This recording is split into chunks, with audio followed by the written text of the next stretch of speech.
Lego Star Wars The Force Awakens. Now, you know, for some reason, the Lego games get, like, decent reviews and are held outside the kind of, you know, like, shitty cash grab licensed game. And I have no clue why. This is the first sin this game makes. I'm like, okay, so what are we doing in Return of the Jedi?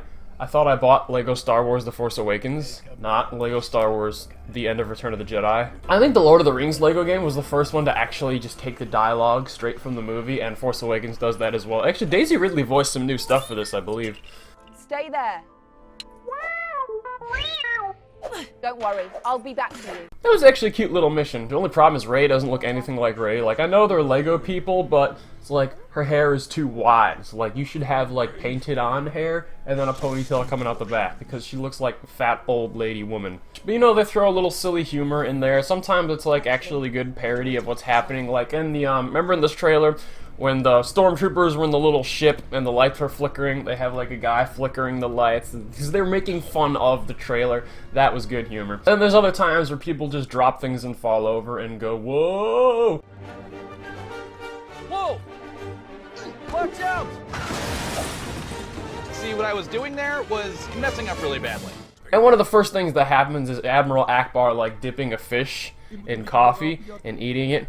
And yeah, that made me laugh. I guess I have to admit it. But this game on the whole is just so dumb. Just know that going in, this is not a game to be taken seriously at all. But I'm going to review this as, you know, an actual video game and not something you throw in front of your kid to keep him busy while you go, like, drink. I mean, for a Lego game, the graphics aren't horrible. The Lego pieces, like, have little shiny glints on them.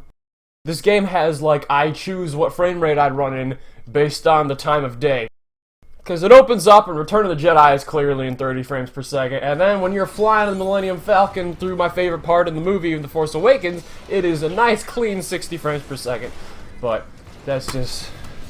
I don't know what that's about. And you'd think those little flying sections would be fun. It's like, oh look, it's Millennium Falcon, 60 frames per second, and there's TIE fighters, and like, that's what we wanted, right? That's exactly what a Star Wars game should be, except that it is so dumbed down and designed for children that it requires no aim or input whatsoever. It's just the reticles and the lock-on are so heavily guided, you spam the right trigger and it'll just shoot everything in front of you. Like, look at the targets around the TIE fighters. They are huge. And for the most part, the game's a little like adventure kind of puzzle platformer game, and then there's like little people in the way and you shoot them, and it's like a top-down view with a fixed camera, which is just really out of date at this point. I'm really done excusing fixed cameras. That should not happen anymore. The game also doesn't let you adjust the sensitivity, so when it does give you control of the camera, this is as quickly as I can pan it around. And occasionally the game will try to be a third-person shooter, and it sucks. And it's like an on-rails cover shooter where you, again, hold left trigger and it just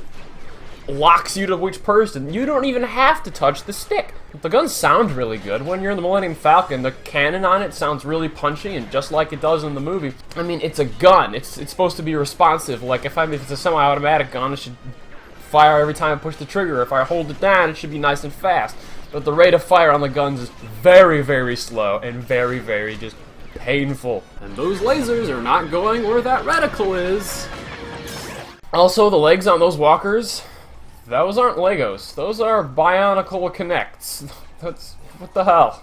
At the end of every mission, it tells you all the collectibles you did and didn't get, and it's like, okay, do you know the definition of a skip button? Because spamming the skip button still takes, like, 30 seconds to get through the screen. It should be, hey, push the triangle once and go to the next mission, okay? Not skip the animation for the Lego thing accumulating and then moving on to the next thing. Because I don't give a shit about the collectibles, because why would you? It's just, oh, there's like, it throws all these studs at you. It's like, what's the point of collecting the studs? Can I spend them on anything? Or is it just, oh, the high score for beating the level? I couldn't have given two shits about the collectibles in this game. And from the opening shot of the game, you know, it does like the Star Wars letter crawl, and then after that, you know, in the movie, it just kind of fades down to something. They couldn't even do that. It teleports, it cuts in footage.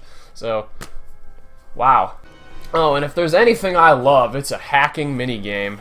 And an open world that makes you walk to the next level instead of just starting a new level. I mean, the music's really good, but that's just because they took the score from Force Awakens, and there's quite a few good themes in there. But the game does not control well, the game is not fun, the game has no difficulty or skill level because it thinks you're a 5-year-old because it knows the game's for 5-year-olds. And the only pull of the game is, hey, Star Wars. I can tell you, it made me want to watch the movie again. If you were holding out hope for LEGO Star Wars, you should stop right now because this game is for children. Baba. Do you think we'll ever get a good Star Wars game on New Gen? I guess I can only dream. Dreams are a movies that play in your head.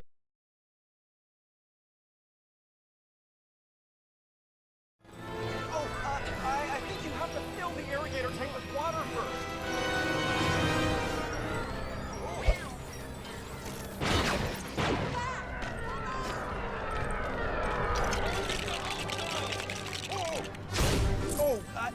No. I'm pretty sure the irrigator tank needs to be moved into position before you can fill it.